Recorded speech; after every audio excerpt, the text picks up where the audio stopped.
இது வந்து S1 Pro. Customer complaint இதில் ஹேண்ட் லாக் ஆகலை, டயர் மாற்றணும், அதுக்கப்புறம் டிஸ்க் பேட் சேஞ்ச் பண்ணணும். அது ரெண்டையும் சேஞ்ச் பண்ணியாச்சு.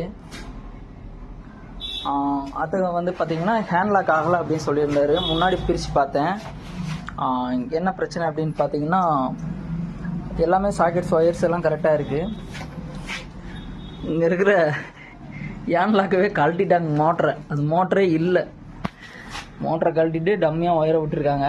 ஆனால் வண்டிக்காரர் சொன்னது என்னென்னா, இந்த மாதிரி ஹேண்ட் லாக் ஆகலை, அது மட்டும் ரெடி பண்ணி கொடுங்க அப்படின்னு சொன்னார். மோட்ரு போட்டால் தான் ரெடி ஆகும். என்ன விலைன்னு கேட்டு பார்த்துட்டு போட்டுக்கலாம். கேட்டு பார்த்துட்டு சொல்கிறேன். அப்புறம் இது ஃப்ரண்ட்டில் கலெக்டருக்கு வந்து பார்த்திங்கன்னா இங்கே 2 ஸ்க்ரூ, இங்கே ஒரு பிளாஸ்டிக் காட்டுறேன். ஸோ இந்த பிளாஸ்டிக் இது சும்மா இப்படி நம்பி எடுத்தால் போதும். இங்கே 2 ஸ்க்ரூ, 4ஆம் நம்பர் 1, 3ஆம் நம்பர் 1. அதே மாதிரி இந்த பக்கம் 2, 4ஆம் நம்பர் 1, 3ஆம் நம்பர் 1. அதுக்கப்புறம் இங்கே ஒன்று கொடுத்துருப்பாங்க. இங்கேயும் இந்த மாதிரி ஒரு அடிஷ்னல் பெரிய பிளாஸ்டிக் வரும். அதையும் கழட்டிட்டு இங்கேயும் கழட்டினா போதும். 4, 5, 6 ஸ்க்ரூ கழட்டினா ஃப்ரண்ட் பேனல் கழட்டிடலாம். அவ்வளோதான். அதில் ஒன்றுமே இல்லை. சும்மா ஒரு டப்பா கூடு தான். இது வந்து இந்த மோட்டருக்கு போகிற கப்ளரு. இது 2 ஒயர் லூப் வேறு பண்ணி பார்த்துருக்காங்க.